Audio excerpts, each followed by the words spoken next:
रुड़की के रहीमपुर गांव के पास एक बड़े सरकारी तालाब में अवैध खनन का मामला सामने आने पर तहसील प्रशासन में हड़कंप मच गया। आनन फानन में नगर पंचायत पाड़ली गुर्जर के सभासदों की शिकायत पर जॉइंट मजिस्ट्रेट ने फिलहाल तालाब के सौंदर्यीकरण का कार्य रुकवाते हुए पूरे मामले की जांच के आदेश दे दिए हैं। हैरत की बात यह है कि जिस तालाब की भूमि पर सौंदर्यीकरण के नाम पर अवैध खनन का कार्य चल रहा था, उसकी भनक प्रशासन तक को नहीं लगी। ठेकेदार द्वारा नगर पंचायत से कोई एनओसी तक भी नहीं ली गई। जबकि मामला जॉइंट मजिस्ट्रेट के पास पहुंचा तो तहसील प्रशासन में भी हड़कंप मचा हुआ है। इस बाबत जॉइंट मजिस्ट्रेट दीपक रामचंद्र सेठ ने कहा कि रहीमपुर के तालाब के सौंदर्यीकरण की अनुमति तहसील प्रशासन द्वारा दी गई थी। शिकायत आने पर सौंदर्यीकरण के कार्य को तुरंत रुकवा दिया गया है। इतना ही नहीं, नायब तहसीलदार द्वारा अवैध खनन से भरे ट्रैक्टर भी मौके से पकड़ा गया है। अब ब्लॉक और नगर पंचायत पाड़ली गुर्जर से एनओसी मिलने के बाद ही आगे के कार्य की अनुमति दी जाएगी। इसमें रहीमपुर का ये सौंदर्यीकरण के लिए परमिशन दिया गया था, ताकि ना कि खनन का। इस बीच में शिकायत और साथ ही साथ पता चलते ही हमारा नायब तहसीलदार के द्वारा कई ट्रैक्टर को पकड़ा भी गया और उसके खिलाफ चालान भी हुआ है। और उसका कौन ब्लॉक के माध्यम से करा रहे थे, अभी मैंने कल ही उनको बुला के तुरंत रुकवा भी दिया है। और आगे का कार्रवाई होगा वो बिना बीडीओ का सुपरविजन में होगा। और कई बाउंड्री इसको लगता है कि इमली खेड़ा पाड़ली गुज्जर में भी लगता है, तब ये दोनों का एनओसी लेके ही आगे का काम करेंगे। और उसी ठेकेदार से कहाँ उन्होंने कुछ धूल वगैरह किया है, उसका सफाई भी कराया जाएगा। तो हाँ, उस जांच पे अभी पाया जाता है तो फिर डेफिनेटली रिकवरी होगी, क्योंकि ये सरकार का है, सरकार का लॉस हो सकती है, तो उस हिसाब से उसका रिकवरी भी किया जाएगा। फिशिंग के लिए उनको आवंटन हुआ था। फिशिंग का कैपेसिटी बढ़ाने के लिए सिर्फ और सिर्फ खुदाई प्लस सौंदर्यीकरण करने के लिए मिला था, ताकि उसका मिट्टी कहीं बेच ना सके कई निजी व्यक्तियों को। सिर्फ और सिर्फ सरकार का प्रयोजन में आएगा, वो अपना बीडीओ के परमिशन के बाद ही उसका सदुपयोग कर सकते थे। उसके अलावा बाकी कितना भी यूज़ हुआ है उसके खिलाफ कार्रवाई जरूर किया जाए। सर, इसकी जब हमने पटवारी से मौखिक रूप से शिकायत करी तो पटवारी यहाँ आई, उसने हमें कहा कि इसकी परमिशन है। फिर हमने इसके कागज निकलवाए परसों। कल हमने ज्वाइंट मजिस्ट्रेट से फ़ोन पे बात करी और उन्होंने तुरंत ये खनन भी रुकवाया।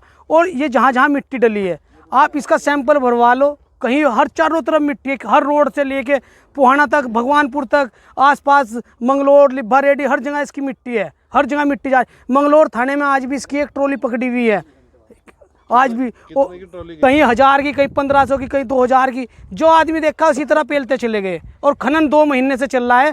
क्या पटवारी तहसीलदार को पता नहीं था कि खनन हो रहा है? यहाँ से 2-2.5 किलोमीटर की दूरी पर थाना है, 4 किलोमीटर दूरी पर तहसील है। इतना तो पता लग ही जाता है कि हाँ, खनन चल रहा है। शायद सब ने कर रखी है, वही है क्या। बस फिर हमने कल ज्वाइंट मजिस्ट्रेट साहब से बात करी और मैं उनका बहुत बहुत धन्यवाद करना चाहता हूँ। उन्होंने तुरंत एक्शन लिया। 3 बजे हमने फ़ोन किया और 3 बजे के बाद यहाँ खनन रुक गया था। अच्छा, ये 2 पोर्शन है इसमें। 28 बीघे तो है रहीमपुर, 28-29 बीघे तो है रहीमपुर की और बाकी पनियाले की। ये तालाब का सौंदर्यीकरण कराने के लिए इसने एक षड्यंत्र रचा था। और इस षड्यंत्र में और अधिकारी भी इन्वॉल्व है, कोई ना कोई अधिकारी। और मैं आपको ये बताना, धामी सरकार है जिसने इसमें घोटाला करा। वो अधिकारी इसमें बख्शा नहीं जाएगा, चाहे हमें कहीं तक भी जाना पड़े। इसकी सरकार है और धामी जी पे पूरा विश्वास है। हम इसमें जांच जो इसमें इन्वॉल्व है ना, सब पे कार्रवाई होगी। एसडीएम साहब से भी मिलेंगे और डीएम साहब से भी मिलेंगे, खनन अधिकारी से भी मिलेंगे। हमें चाहे कहीं तक जाना पड़े, कोर्ट भी जाएंगे, लेकिन इससे खनन की, इसके बारे में जानकारी, इसमें कौन कौन कहाँ पर इन्वॉल्व है। मट्टी रिकवर होगी, मट्टी के रिकवरी के पैसे ललित से लिए जाएंगे। ललित पैसे देगा राजस्व विभाग को। घोटाला है ये, करोड़ों से ऊपर का यहाँ पर खनन हो चुका है। और हम ये अपील करते हैं कि इसकी जांच होनी चाहिए और इसकी रिकवरी होनी चाहिए। चारों तरफ आप घूम के देख लो, भराव चल रहे हैं। 800-800 रुपये ट्राली, 1000 रुपये ट्राली। ये और ईदगाह में भी 1400 रुपये की ट्राली गिरी हुई है। 80,000 रुपये ले रखे हैं। धर्म के नाम पे भी ये खनन हो रहा है यहाँ पर। ज्वाइंट मजिस्ट्रेट के पास हम कल गए थे, उन्होंने सख्त करके काम रुकवा दिया। ये ललित है जो इसका ठेकेदार है, उसने यहाँ पर दबा के खनन चला रखा है। तो रोड से ऊपर मिट्टी उठ चुकी है। जेसीबी, ट्रैक्टर, बहुत बुरा हाल था यहाँ पर। अधिकारी शामिल के बिना तो ये काम ही नहीं हुआ। अधिकारी शामिल है जब ये काम हुआ। और ये ललित ये कहता है मैं बहुत ऊपर लेवल से हूँ, मेरी इधर भी बात है उधर भी बात है। ये ऊपर अधिकारियों ने ही करा रखा है।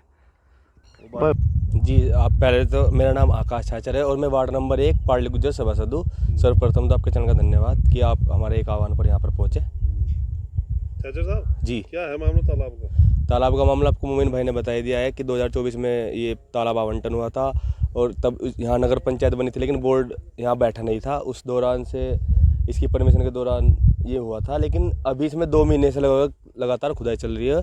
और जो हमारे भाई ने बताया कि लगभग 1.5 करोड़ का, जिसे सुनकर मैं भी चौंक रहा हूँ कि 1.5 करोड़ की मिट्टी उन्होंने बेच दी है बिना किसी को इसकी बिना किसी के सुध के इन्होंने मिट्टी बेच दी। और क्या इसमें शासन प्रशासन संलिप्त नहीं है? मुझे तो ऐसा नहीं लगता। भाई साहब देखिए, हमारा क्षेत्र दूसरा पड़ता है ना उधर पार्ली, तो उधर इतनी बातचीत होती नहीं है इस विषय में, लेकिन ये तो इस गांव के मौजूद व्यक्ति है तो इनको इस बारे में पता चल जाता है, यहाँ पे घूमते रहते हैं। जी शिकायत कर दी और मुझे पूरी उम्मीद है कि मोमिन भाई और हम सब मिलकर इसमें कठोर से कठोर कार्रवाई करेंगे और जहाँ तक भी जाना हमें पड़े वहाँ तक इसको लेकर जाएंगे मुद्दे को। और इसमें जो संलिप्त है उनको, ये तालाब सरकारी है लेकिन ये आवंटन जो हुआ था अपने जो कश्यप भाई थे, क्या नाम था उनका, मोमिन भाई, ललित कश्यप, ये उनको आवंटन हुआ था। लेकिन वो तो ललित कश्यप ही बताएंगे कि क्या मामला है क्या नहीं। पूरा मामला तो उनसे मिलकर ही पता चलेगा। जांच होगी, हम आपको कह रहे हैं, आप सुनिश्चित रहे, हम सब मिलकर इसमें कठोर से कठोर कार्रवाई करेंगे और उसकी जाँच करवाएंगे, चाहे हमें उसके लिए कहीं भी जाना पड़े।